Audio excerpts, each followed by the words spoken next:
하나님 앞에 영광의 박수 올려드립니다. 오늘 복된 주일 성전을 찾으신 우리 성도님들을 주님의 이름으로 환영하고 또 축복합니다. 주님께서 우리에게 귀한 날을 허락해 주셨으니 또 이 귀한 사명 또 잘 새기고 한 주간 세상에서 살아가실 때에 말씀의 능력으로 승리하는 복된 시간이 되시기를 주님의 이름으로 축복합니다. 집에 자전거 이렇게 하나씩 갖고 계시죠? 운동할 때 타는. 그리고 막 러닝머신 이런 것도 좀 집에 있으실 것 같은데, 우리가 이제 마음을 탁 먹고 내가 운동을 해야 되겠다 이렇게 하고 이제 선물도 받고 하나 사셨을 텐데, 저희 경우를 좀 생각해 보면 주로 이 자전거는 이제 대림질할 때 옷걸이로 이렇게 보통 사용이 되는 경우가 많이 있습니다. 그리고 러닝머신은 이렇게 평평하고 넓어가지고 귤껍질을 말리거나 운말랭이 말릴 때 많이 이렇게 쓰게 되는데, 이 많은 사람들이 새해와 같은 어떤 이런 시간을 맞으면 새로운 꿈을 꾸게 됩니다. 내 인생을 좀 새롭게 살아야 되겠다. 내가 좀 나를 좀 고쳐봐야 되겠다. 그런 결심을 다잡게 됩니다. 그래서 새해가 되면 다이어트를 시작하거나 또 금연이나 금주를 작정하거나 이전과는 사뭇 어떤 다른 것들을 하기 위한 계획을 세우기도 하죠. 이런 결심들은 모두 어제보다는 더 나은 오늘, 또 오늘보다는 더 나은 내일을 기대하기 때문에 하는 일들입니다. 조금 더 자신이 좀 더 발전하고 또 성장하기를 원하는 것이죠. 하지만 이런 결심 대부분은 참 실패하기가 쉽습니다. 인간 본성이 그렇게 만만하지가 않기 때문이죠. 이 결심에 이어지는 실패 그리고 또 포기는 우리의 연약함과 한계를 더 깨닫게 할 뿐입니다. 하지만 그럼에도 불구하고 우리는 계속해서 도전하려고 합니다. 왜냐하면 변화에 대한 갈망은 단순히 우리의 성취욕 때문이 아니라 더 나은 존재가 되고 싶어하는 우리의 영적인 차원의 욕구이기 때문입니다. 그래서 어떤 이들은 실제로 삶의 위기를 경험한 후에 그런 변화를 맞이하기도 합니다. 질병을 경험하거나 삶의 심한 고난을 겪거나 혹은 어떤 사건들을 통해서 그 삶이 변하는 극적인 변화를 경험하기도 하죠. 여하간 문제는 이러한 변화가 자기의 의지만으로는 지속하기 어렵다는 데 있습니다. 그래서 사람이 변하려면 하나님의 은혜가 필요합니다. 한계에 부딪힐 수밖에 없는 인간의 노력이 아니라 전능하신 하나님께서 베풀어 주신 은혜와 역사가 있어야지만 진정한 인격의 변화가 찾아오고 성품이 성숙해질 수 있습니다. 이 대표적인 예로 사도 바울을 생각해 볼 수 있죠. 초대교회를 핍박하던 사람이었던 그가 이 다메섹 도상에서 부활하신 예수님을 만나게 되는데, 그 이후로 그의 삶이 완전히 변하게 됩니다. 제자들도 마찬가지죠. 예수님의 부활 전후로 태도와 행동이 극적으로 달라지게 됩니다. 두려움과 의심 속에 숨어 지내던 사람들이 성령 강림 사건 이후에 담대하게 복음을 전하는 사역자로 변하게 되었습니다. 이것은 우리의 삶에도 적용해 볼 수 있습니다. 인간적인 결단이 아닌 성령의 도우심과 임재가 함께할 때 비로소 참된 성품의 변화와 거룩한 삶이 가능해집니다. 좀 더 나은 존재가 될 수 있다는 말이죠. 올 한 해가 좀 다른 한 해, 변하는 한 해, 성숙한 한 해가 되기를 소망하는 심령들마다 오늘 말씀을 심령 가운데 새기고 성령 충만을 구하게 되는 복된 시간이 되시기를 주님의 이름으로 축복합니다.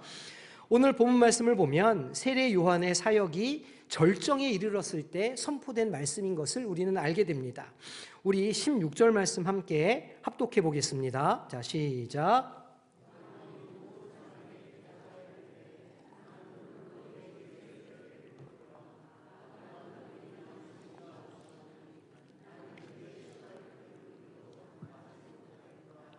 그는 성령과 불로 너희에게 세례를 베푸실 것이요. 아멘.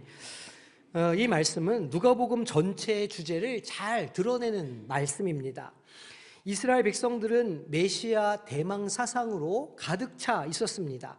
그리고 누가는 그 메시아가 바로 예수 그리스도라는 사실을 누가복음 전체를 통해서 증언하고 있습니다. 예수님께서 세례를 받으신 사건과 주님의 순종이 우리에게 어떤 의미가 있는지를 좀 살펴보기를 원합니다.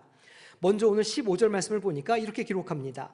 백성들이 바라고 기다림으로 모든 사람들이 요한을 혹 그리스도신가 심중에 생각하니.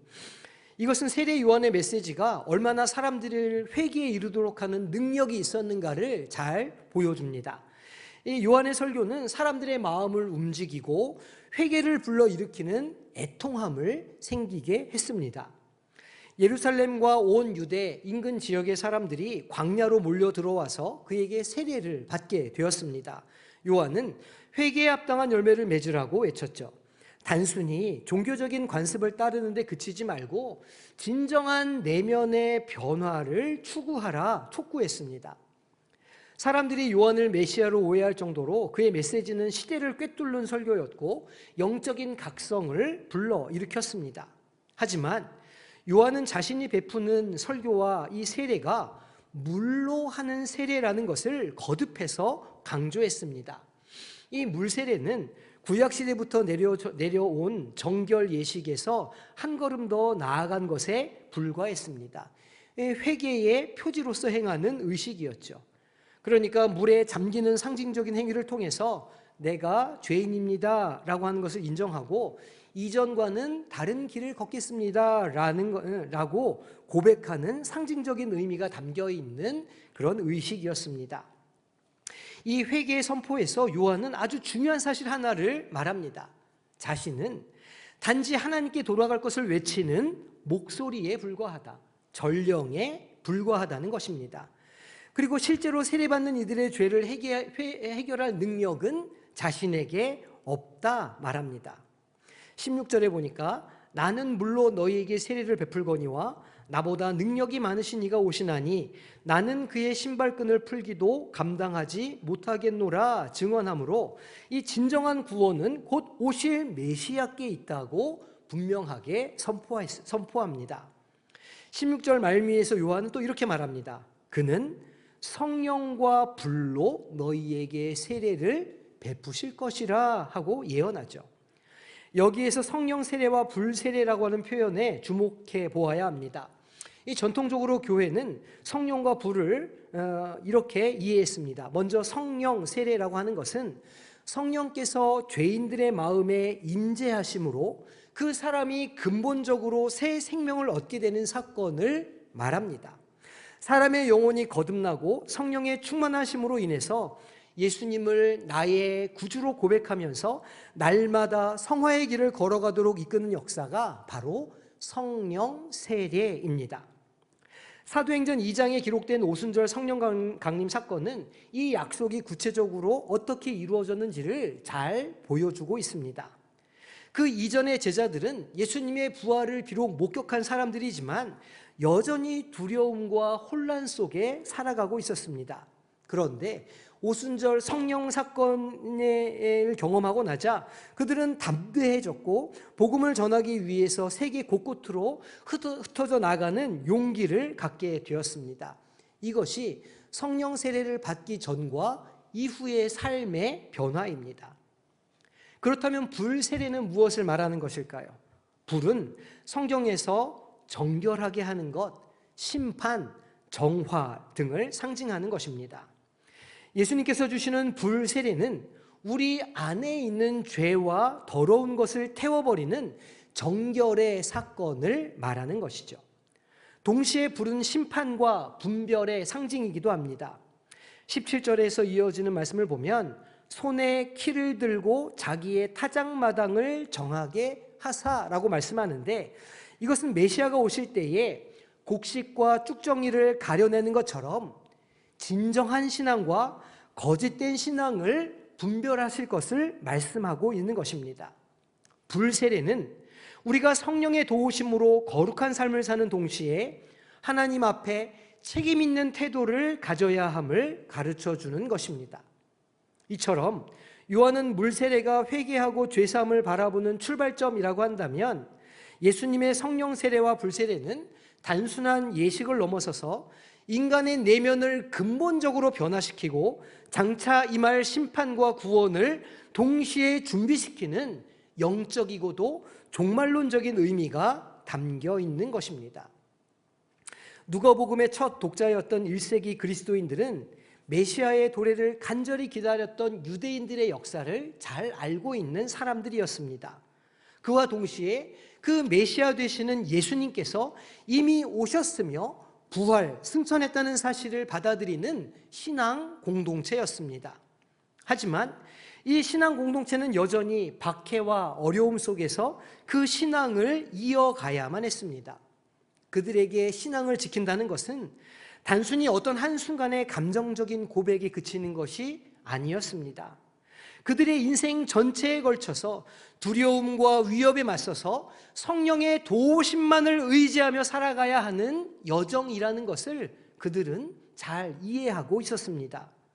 그러니 오늘 본문에 담긴 요한의 이 말씀은 예수님이야말로 참된 메시아 되시며 주님께서 베푸시는 성령과 불세례가 그 고난의 때를 지나는 이들에게 능력과 소망을 준다는 확신을 심어 주었을 것입니다.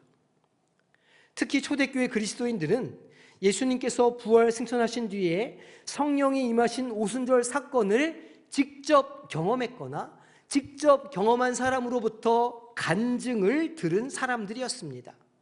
그들은 사도들을 통해서 복음을 전해 들었고 물 세례를 받은과 동시에 성령의 기적적인 역사를 경험했던 사람들이라는 말입니다. 그래서 누가복음 3장에서 요한이 예언했던 이 말씀이 실제로 성취되었다는 것, 성령의 임재로 인한 성령 세례와 불 세례를 그들이 경험하며 그들의 인생이 변하는 것을 몸소 확인했던 사람들이었습니다. 그러니 이 말씀은 그들에게 확신을 주었을 뿐만 아니라 계속해서 복음을 가지고 복음을 소유하며 증거하는 사명에 동기를 부여했습니다. 오늘 본문이 묘사하는 이 세례 장면은 죄가 없으신 예수님께서 굳이 회개의 증표로 주어진 물 세례를 받으시는 신학적으로 하나님께 순종하는 모습을 다루고 있습니다. 예수님은 본인이 죄인임이 아님에도 불구하고 죄인들과 같은 모습으로 같은 자리에 서시기를 자처하셨습니다. 이것은 이사야 53장 12절에 예언된 범죄자 중 하나로 헤아림을 받았음이니라 라는 말씀의 성취이기도 하고, 또 죄인인 우리를 대표해서 인간의 모든 고통과 나약함, 시험을 몸소 겪으신 대속의 메시아 되심을 드러내는 상징적인 행동이었습니다. 이 세례 장면에서 우리는 예수님의 순종을 보게 됩니다. 예수님은 죄인인 우리를 구원하시기 위해 하늘 영광을 버리고 우리 가운데 인간의 모습을 가지고 오셨습니다. 오히려 자기를 비워 종의 형체를 가지사 사람들과 같이 되셨고, 그 권력을, 그 권세를 사용할 수 있고 누릴 수 있는 권위가 있었지만 그 모든 것을 다 버리고 마치 권세가 없는 자처럼, 권위가 없는 자처럼 연약한 자의 모습으로 우리 가운데 오셨다는 것입니다. 심지어는 자신에게 필요 없는 회개의 세례까지 받으심으로 가장 낮은 모습으로 사람과 함께 하심을 보여주셨습니다. 이 순종 이후에 하늘에서 들려온 소리가 있습니다. 너는 내 사랑하는 아들이라, 내가 너를 기뻐하노라 하시니라. 하나님께서 음성을 들려주셨습니다. 이것은 예수님의 순종이 물세례로 시작해서 나중에 십자가의 사건까지 이어질 것을 말씀하는 것이고, 그렇게 해서 예수님의 순종이 하나님께 영광을 돌리게 되는 것이며 하나님의 구원의 역사에 길을 내시는 것임을 하나님께서 아셨기에 이 약속의 인침의 말씀을 주셨던 것입니다. 세례를 받으심을 시작으로 주님의 공생애가 시작되었죠. 예수님이 받으신 세례는 곧 주님께서 주실 성령과 불세례의 예고편이라 할 수 있습니다. 예수님께서는 제자들에게 말씀하셨습니다. 내가 너희에게 실상을 말하노니 내가 떠나가는 것이 너희에게 유익이라. 내가 떠나가지 아니하면 보혜사가 너희에게로 오시지 아니할 것이요 가면 내가 그를 너희에게로 보내리니 라고 말씀하십니다. 그리고 실제로 승천하신 후에 오순절에 성령 강림의 역사가 있었습니다. 그리고 그들은 그 자리에서 성령 세례와 불 세례를 체험하게 되었습니다. 이것은 예수님께서 보여주신 그 순종과 성령 충만의 역사가 서로 깊은 관련이 있다는 것을 보여주고 있습니다. 다시 오늘 본문 17절을 살펴보면 이어지는 말씀에서 손에 키를 들고 자기 타작마당을 정하게 하사 알곡은 모아 곳간에 들이고 쭉정이는 꺼지지 않는 불에 태우시리라는 말씀을 선언합니다. 이 경고의 목적은 주님이 이미 오셨으니 이제 회개하지 않는 자들은 모조리 멸망당할 것이다 라는 일방적인 선언이 아닙니다. 이 말씀은 참된 회개와 믿음을 통해서 성령을 힘입어 그 인생 가운데 알곡 같은 존재가 되라고 하는 하나님의 초청입니다. 누가복음 3장 전반에서 세례 요한은 회개의 열매를 거듭 반복해서 말하고 실제로 변화된 삶을 요구하고 있습니다. 예수님도 공생의 기간 내내 회개와 복음을 함께 선포하셨습니다. 이르시되 때가 찼고 하나님의 나라가 가까이 왔으니 회개하고 복음을 믿으라 하시더라. 그러기에 불세례의 의미는 우리를 두렵게 하는 심판의 도구이면서 동시에 우리를 정결케 하시고 참된 믿음의 길로 이끄시는 거룩한 도구라고 할 수 있습니다. 요한의 물세례가 죄를 자각하고 회개하는 출발점이 되었다면 예수님께서 베푸시는 성령과 불세례는 죄사함과 더불어 새 생명에 더불어 들어가는 거듭남과 거룩한 심판의 양면적인 성격을 함께 가지고 있는 것입니다. 오늘 우리가 이 말씀을 우리의 삶으로 적용하려고 할 때 가장 중요한 교훈 가운데 하나는 이 성령과 불세례의 실제성을 깨닫는 것입니다. 즉, 신앙은 단순한 교리나 의식의 차원을 넘어서서 우리의 삶을 근본적으로 변화시키고 거룩함으로 불타오르게 하는 성령의 역사를 반드시 필요로 한다는 것입니다. 우리는 여전히 연약하고 실수하는 존재입니다. 우리의 결심은 오래가지 못합니다. 하지만 예수님을 믿고 따르며 주님께서 베풀어 주시는 세례, 곧 성령과 불세례를 경험하게 되면 우리는 더 이상 옛 습관과 죄의 권세에 휘둘리는 것이 아니라 날마다 새로워지는 길로 걸어갈 수 있다는 것입니다. 불세례는 불순물과 죄를 태우는 두려운 심판을 의미하는 것과 동시에 우리를 거룩하게 하셔서 주님의 순결한 신부로 만들어 가시는 은혜의 불길인 것입니다. 그러므로 우리는 이 말씀을 대할 때 심판에 대한 두려움만을 보는 것이 아니라 정결케 하시는 하나님의 은혜를 소망하며 우리의 자신을 성찰하고 회개하는 마음으로 나아가야 하는 것이죠. 그럴 때 메시아 되시는 예수님께서 약속하신 성령의 능력과 거룩한 불이 우리의 인격과 삶에 임하며 진정한 변화와 성숙을 이룰 수 있게 될 것입니다. 오늘 주님이 세례를 받으실 때에 하늘에서 들려온 이 하나님의 음성이 너무나 인상적입니다. 너는 내 사랑하는 아들이라 내가 너를 기뻐하노라. 이 선언은 예수님의 정체성과 주님이 감당하실 사역을 향한 하나님의 확고한 신뢰와 믿음을 보여줍니다. 그런데 이 말씀은 단지 예수님에만 해당되는 특별한 칭찬이 아닙니다. 왜 그럴까요?